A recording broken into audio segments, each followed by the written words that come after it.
Welcome to National Parks Traveler, where we explore the national parks and the issues that involve them.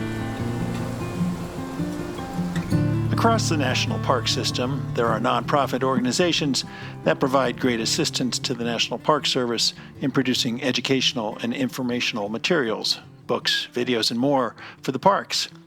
One such organization is Smokies Life, which most of you who closely follow Great Smoky Mountains National Park know was previously known as the Great Smoky Mountains Association. This is Kurt Repenchek, your host at the National Parks Traveler. This week we're joined by Laurel Rematore, the Chief Executive Officer of Smokies Life, to discuss the name change as well as how her organization lends a big hand to the Park Service staff at Great Smoky. We'll be back in a minute with Laurel.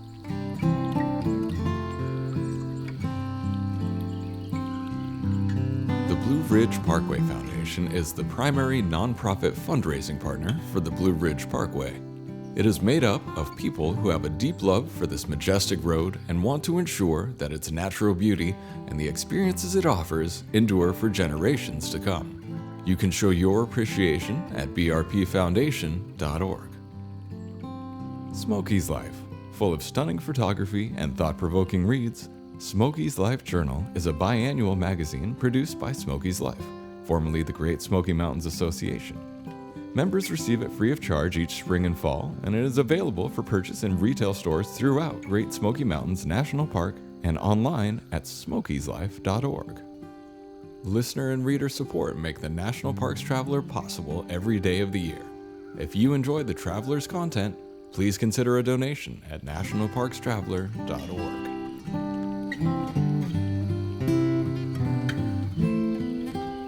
Hi, Laurel. Welcome to the Traveler. Thank you, Kurt. I'm happy to be here.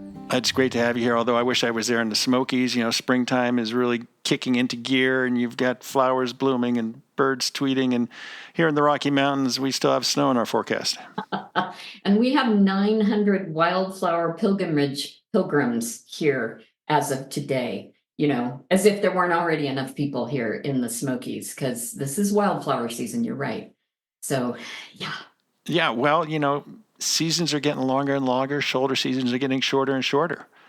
That's an interesting dilemma that the Park Service has to figure out how to deal with, because, you know, for so many decades they've dealt with seasonal workers, and they don't always have money to expand the seasonal workers' season. They don't have money and they don't have permission. So yeah, their seasonals can work 6 months, and here in the Smokies, 10 months out of the year are almost nonstop with heavy visitor traffic. So, wow. Yes.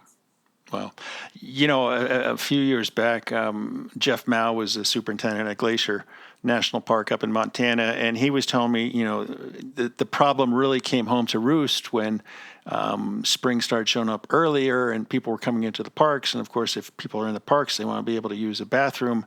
And of course, the bathrooms were locked up because it wasn't the season, quote unquote. And they ran into some visitors who took matters into their own hands to break into the toilets, the vault toilets.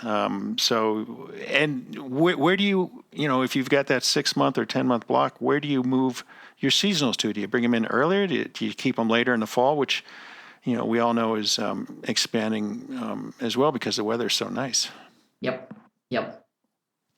Well, anyway, I don't think you have the answer for that. I don't have the answer for that. I think the only answer is more money in a bigger, more permanent park service, and that's not going to happen anytime soon, unfortunately.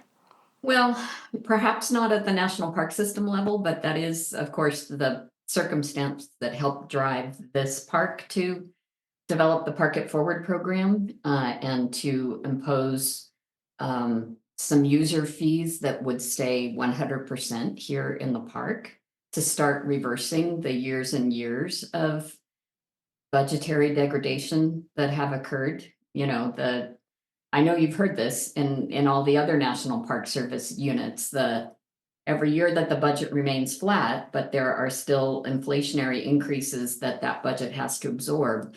The National Park Service seems like they've been having to cut positions, cut. And I'm excited to see for the first time this park is able to start reversing that trend, because they have the funds from their Park It Forward program to actually establish new additional positions that this park really, really needs. So it's kind of an exciting time here to see that happening. But at the same time, I mean, people will argue that, our tax dollars already go to support the parks and pay for the park's operation. Our entrance fees go to do that. And I know Great Smoky Mountains doesn't have an entrance fee, and that's a dilemma in its own case.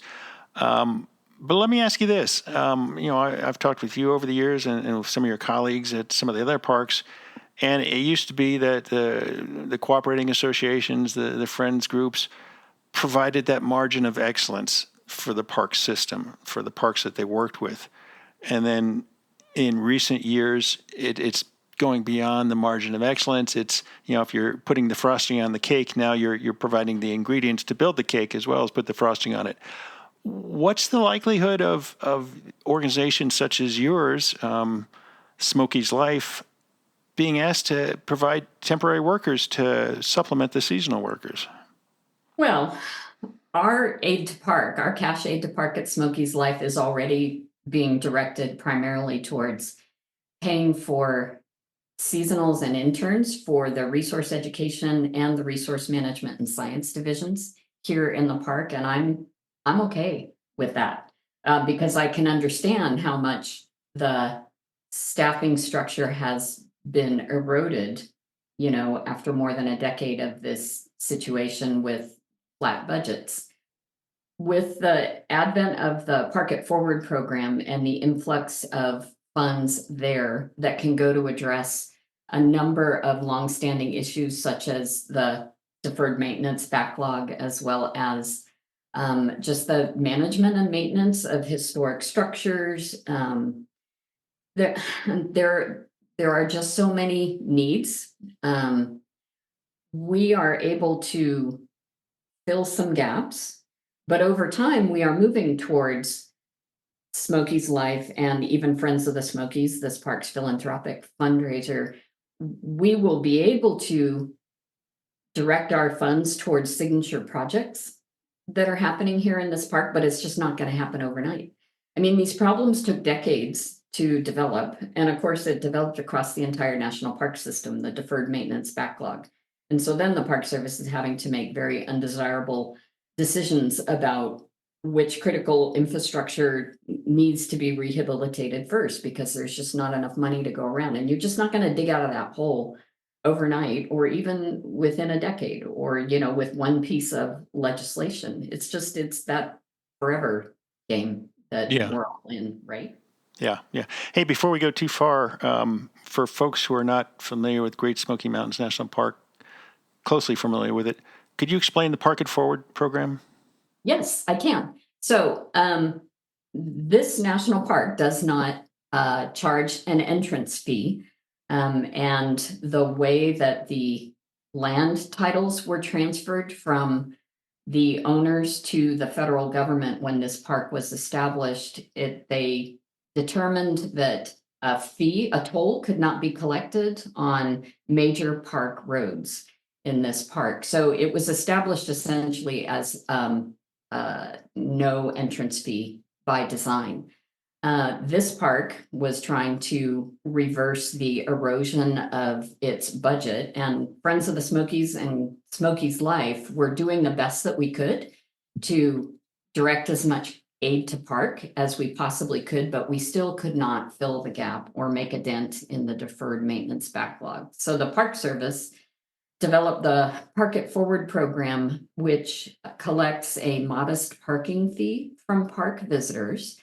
And part of also Park It Forward was to get a handle on unsafe and illegal parking situations that are occurring throughout the national park. So it also involved removing a lot of illegal parking spaces in the park. And it also increased, I believe it was campground fees and various permit fees in this park. And that money stays 100% here in Great Smoky Mountains National Park for the benefit of this park. So Park It Forward was actually a whole program of a number of different changes, as well as imposing this parking fee. And so if you are coming into the national park, it is free to drive through. And you can park anywhere for less than 15 minutes in the park. But if you are staying longer than 15 minutes in any one location, you are asked to have a parking tag. And parking tags are $5 a day or $15 for 7 days or $40 for an annual parking tag. Okay. Earlier in your career, you worked at Yosemite National Park, and I can't remember exactly what year it was, but the superintendent at the time was just frustrated with funding for the Park Service and grappling with issues in terms of staffing and whatnot. And I believe he threatened to close the park, or actually did close the park, because they couldn't just manage it. And it was just for a day or so. Do park superintendents have to become more vocal in pointing out the problems with funding, and perhaps at the Smokies, rather than charging a park it forward fee, we're going to close this part of the park because we just don't have the staff to manage the visitors who want to come there? Well, I suppose in a perfect world, the superintendents would become more vocal about this funding situation. But the problem is that it's an entire, well, the situation is that it's a national park system. And no one park can be elevated above the other parks. I mean, it's all important, right? The Sure. funding comes from Congress for the entire national park system. And we have a responsibility, or the National Park Service has a responsibility to distribute the funds to support all of the parks. So I see that superintendents are hesitant to say, my park's problem is bigger than Yellowstone's problem when, the river flooded and took out a major artery, or, there's a rock fall in some other Western park.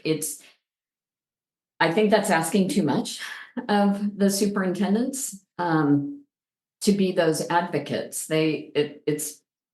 That's not the right answer. But it's got to start someplace. I mean, all the parks have funding issues of various degree, whether it's the maintenance or whether it's seasonal rangers or whether it's permanent rangers. I mean, a lot of these jobs will go vacant for months, if not years, sometimes. And I don't think the current system of lobbying Congress is working. Okay, but in a democracy, that is one of the mechanisms that's available to us. And what I don't have visibility into is what are the discussions that the superintendents are having internally with the Park Service director and within the Department of the Interior and the federal administration.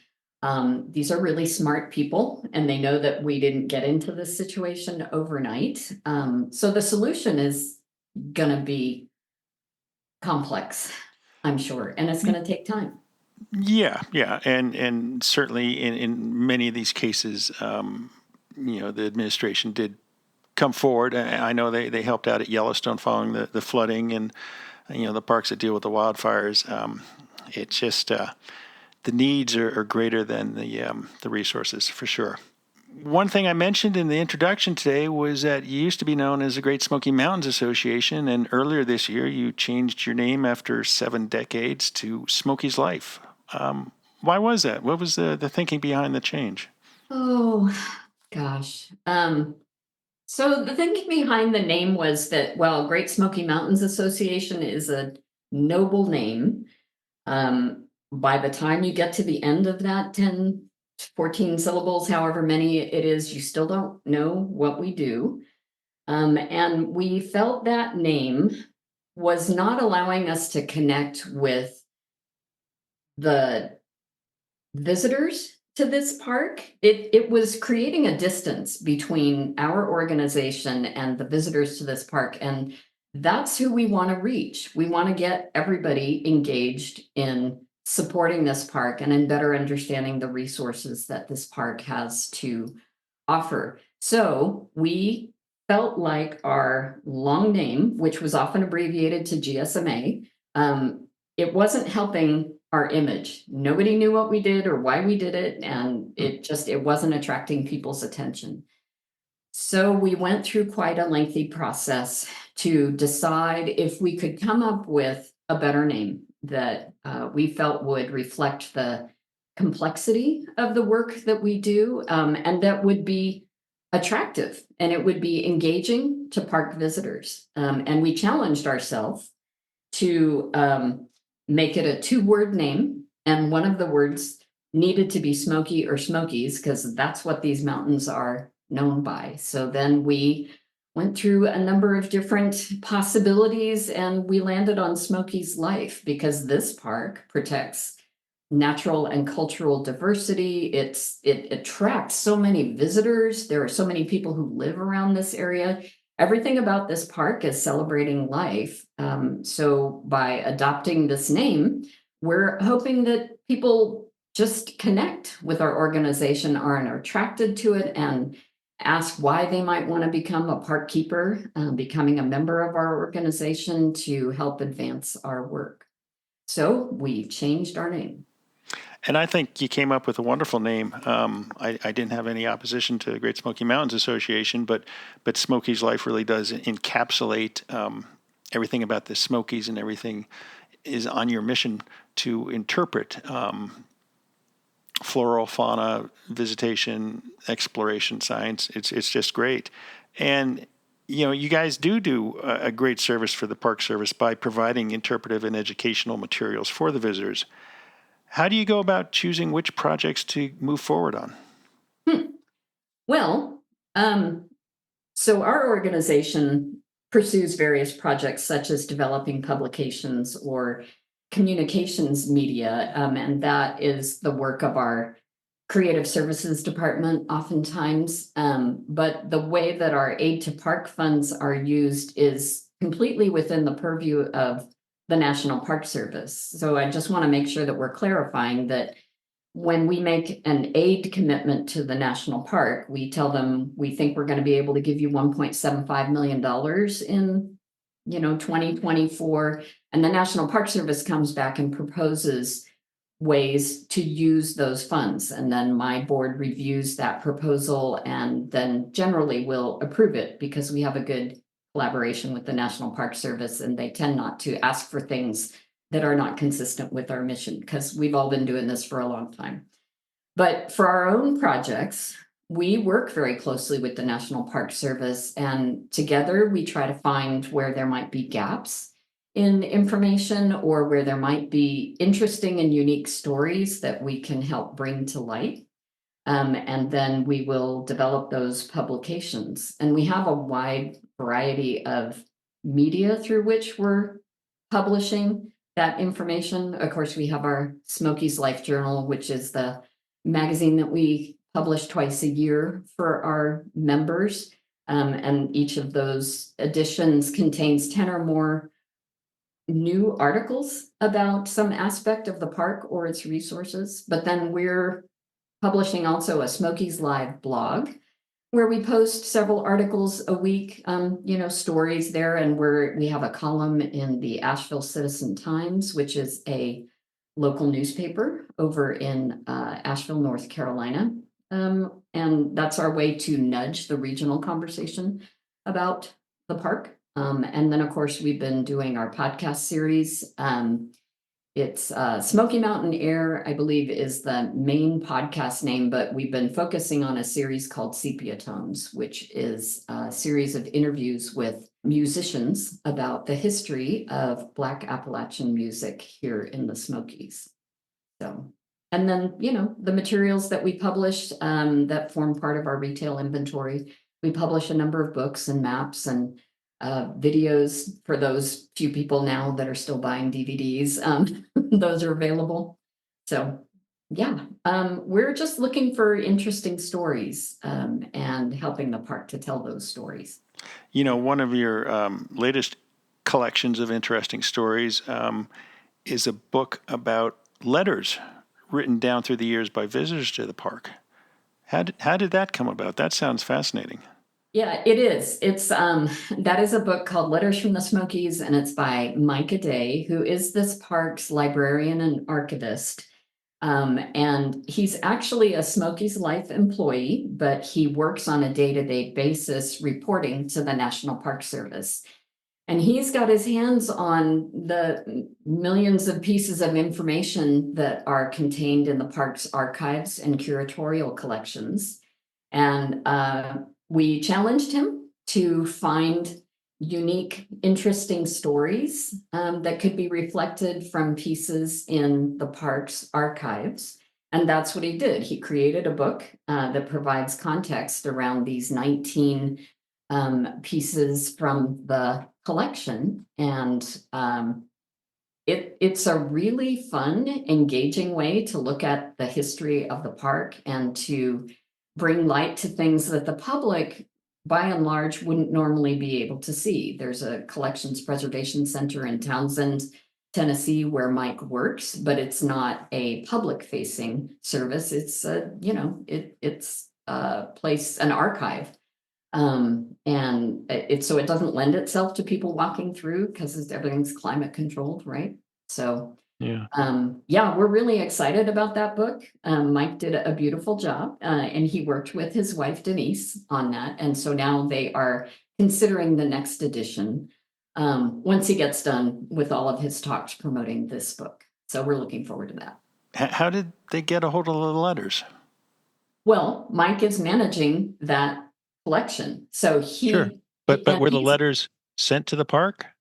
Oh, so yes, from what I recall, because it's been a few months since I read that book, this is correspondence like to superintendents at the time, and it's the kind of administrative materials that the park would not throw away. It would become part of the park's history and the park's archives, and that is what the collection is. The archival collection is all of these administrative documents. And so there was, discussion about, oh gosh, wasn't there there's a story about a taxidermied critter of some sort that I think, was it sent from a president? I don't know. I just, fun stories basically from the park's past. Yeah. No, it sounds great. I love history, and park history is really fascinating. I'll have to get a copy of that book. Now, as you touched on earlier, you guys just don't write books. You hold events. The Spring Wildflower Walk just a couple weeks ago, another one on birding, one on time travel at Newfound Gap. What's that all about? I think you're referring to our Branchout series of activities, and those are small group activities that we offer for our park keeper members of our organization. Gosh, I think I saw that description, and I think it is something to do with the history of the park, and it's taking place at Newfound Gap, but you're catching me off guard on that one.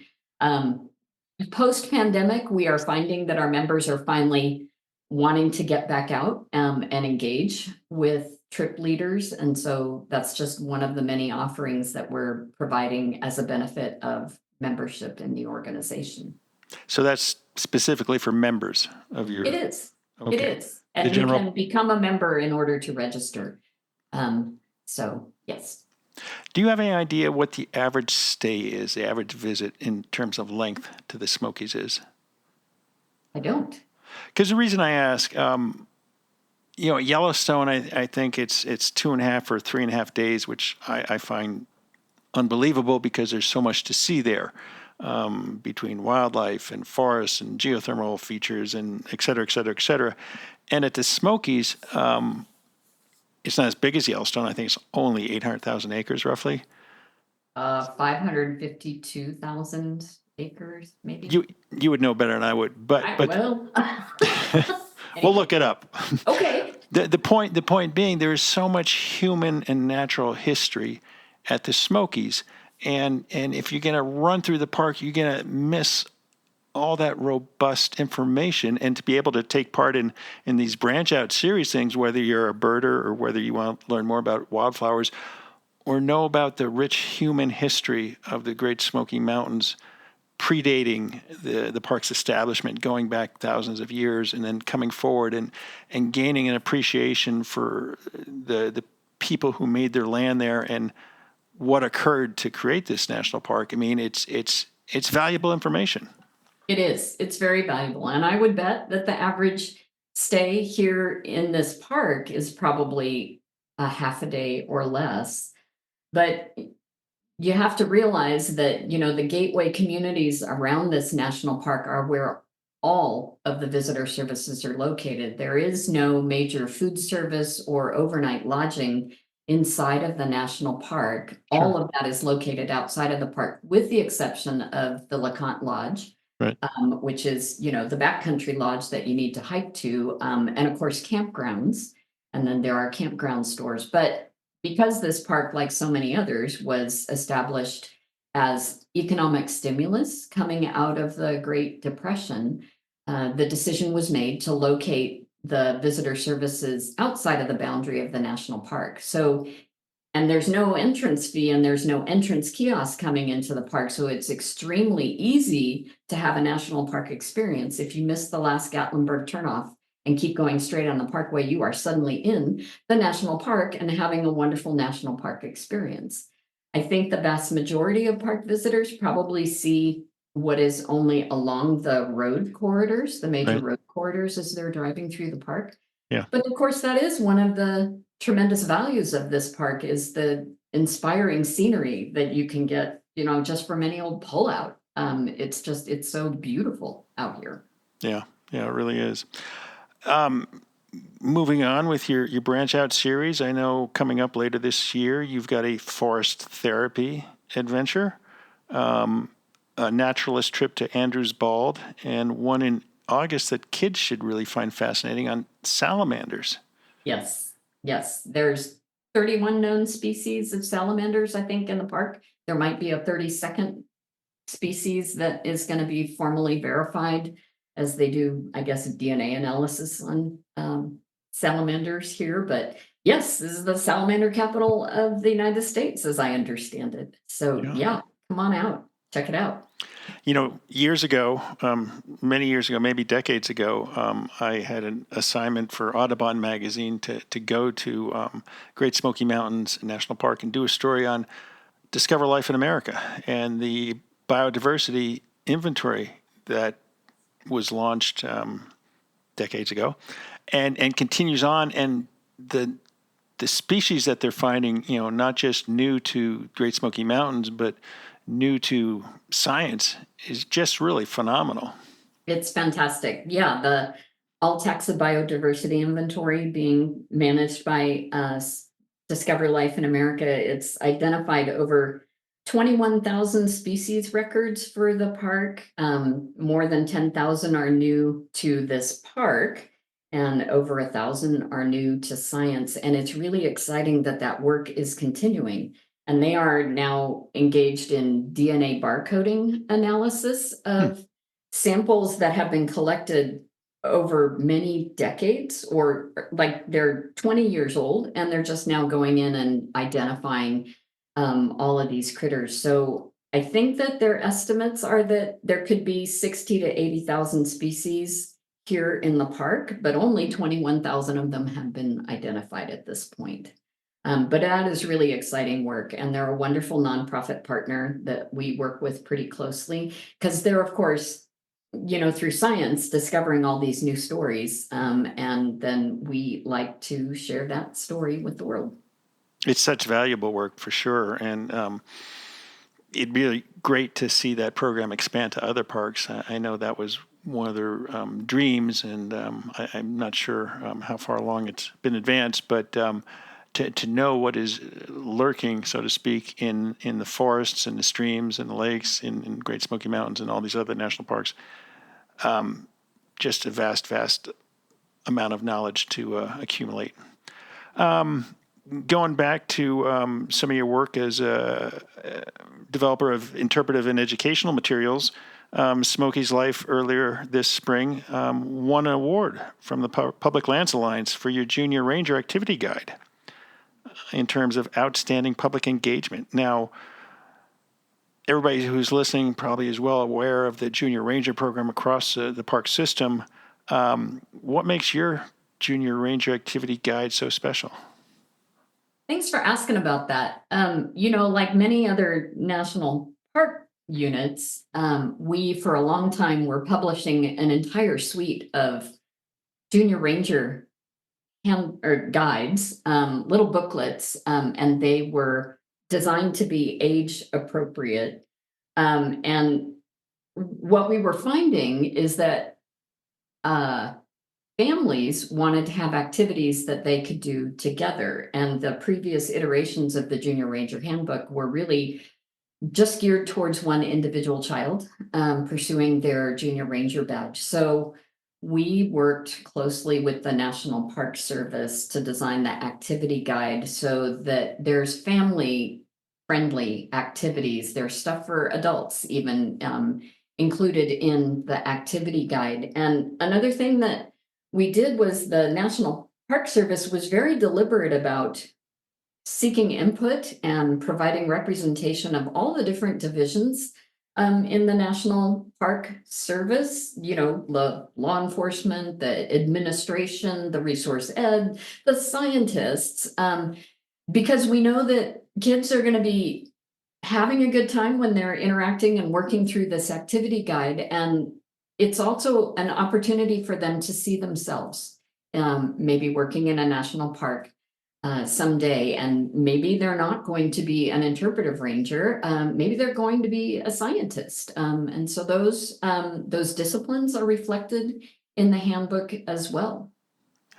A couple of years ago, my wife and I had a great opportunity to go to Canada and explore some of their national parks over Cape Breton Way, and I'd almost move there in a heartbeat. It's such a beautiful landscape. If you like oceans and mountains side by side. But as we were going through some of the park trails, we noticed some waysides, some placards providing the indigenous viewpoint of the landscape and the interpretations and some of the legends that were passed down from generation to generation. And I know on this Junior Ranger guidebook that you guys produced, you collaborated with the Eastern Band of Cherokee.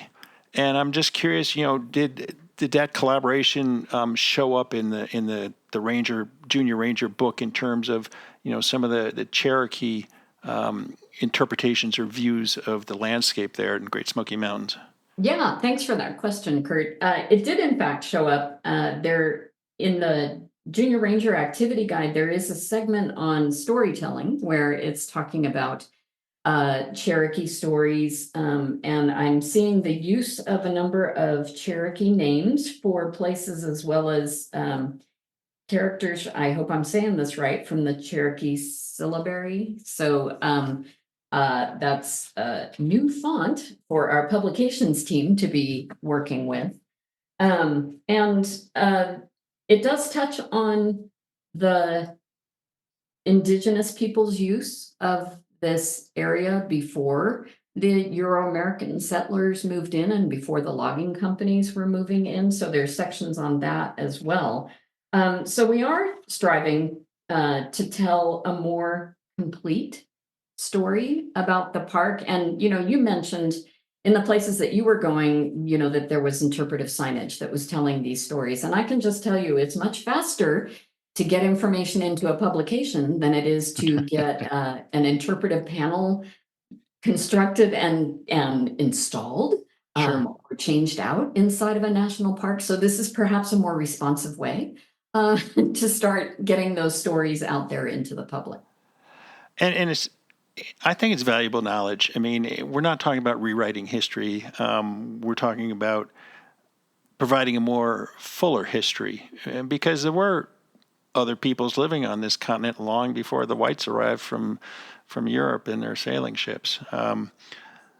I know there's been some controversy over possibly renaming some mountains in the park, maybe renaming Clingman's Dome after a Cherokee.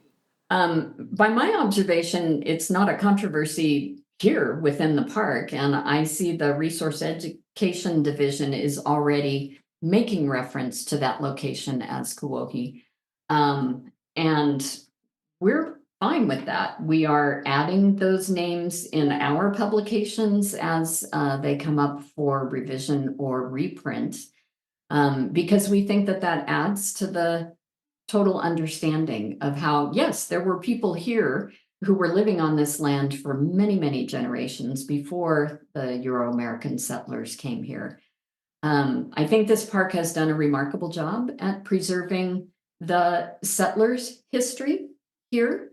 But there are other stories still waiting to be told, like from the Eastern Band of the Cherokee, the African American experience. So we've been engaged in a lot of that, helping to bring that information to the public. Yeah, I know. I know some parks are really moving forward with that.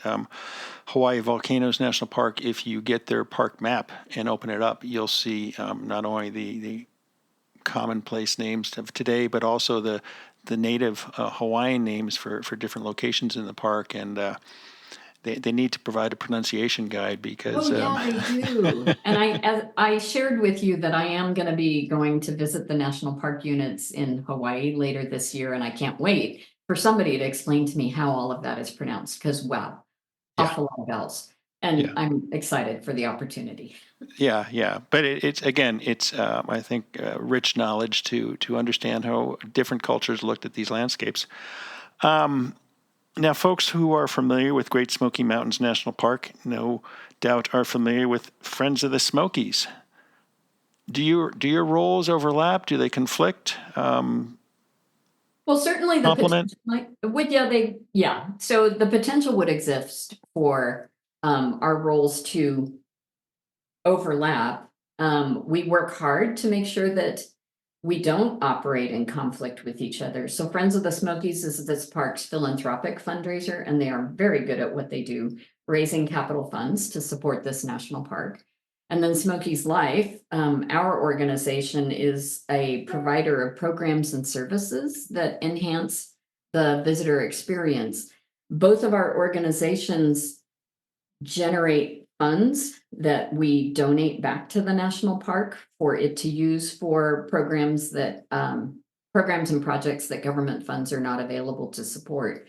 So the ways that we fulfill our educational missions are different, but the end result is that we are both supporting this national park. And I'll just tell you that Friends of the Smokies, as well as Great Smoky Mountains Institute at Tremont and Discover Life in America, we are 4 nonprofit partners that all have agreements with the national park to support it in various ways. And we work very hard to plan our work in tandem with each other, so that we are not overlapping or conflicting with each other's work, because there's more than enough needs to go around. I provide written reports and provide oral reports to these organizations' boards. They also attend our board meetings and do the same. And we meet as partners about monthly, just to talk about stuff and flush out any potential areas of conflict or any new opportunities. So we work hard to work together in a collaborative way. Yeah, that's great. That's great to hear. Anything new that folks should be looking forward to that you guys surprise us with later this spring and summer? Yes, well, we have some new books coming out this year. Thanks for asking that. In May of this year, we're going to be releasing a new children's book called Pho, which is spelled PHO, and that's short for Photinus carolinus, which is the synchronous fireflies that this area is known for. So it's a children's book with a firefly as a main character with very endearing illustrations.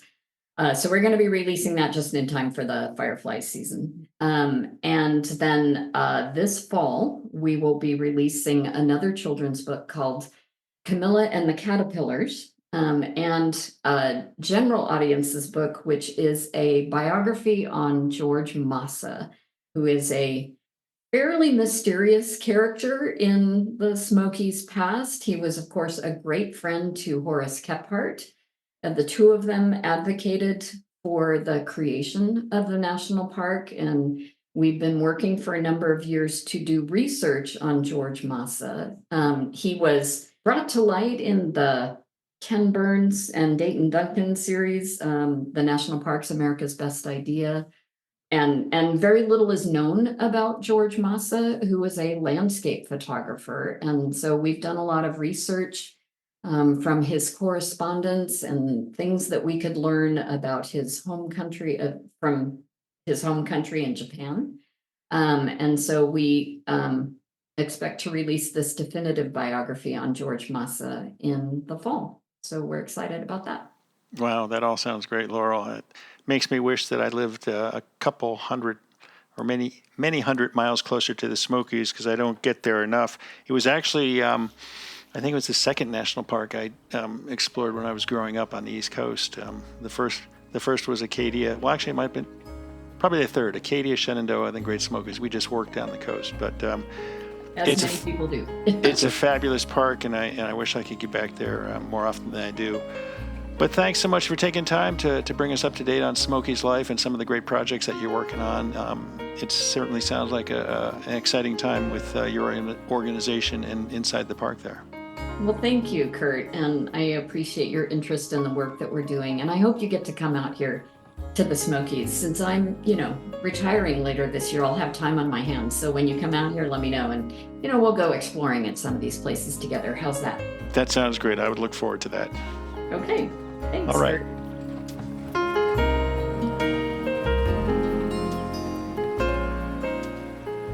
That's our show for this week. We hope you found it interesting. When you get a chance, check out Smokies Life on the web at smokieslife.org and consider becoming a park keeper to help them with their good work in the Smokies. For The Traveler, this is Kurt Repenchek. See you in the parks.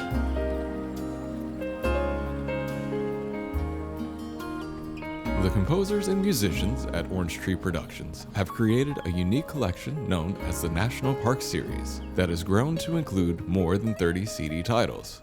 Composed against the backdrop of a park's sounds of nature, these musical scores will connect you with these beautiful places and take you there, at least in your mind. This collection is the #1 selling National Park audio series in the world and provides the background music for National Parks Travelers podcasts. Visit them at orangetreeproductions.com.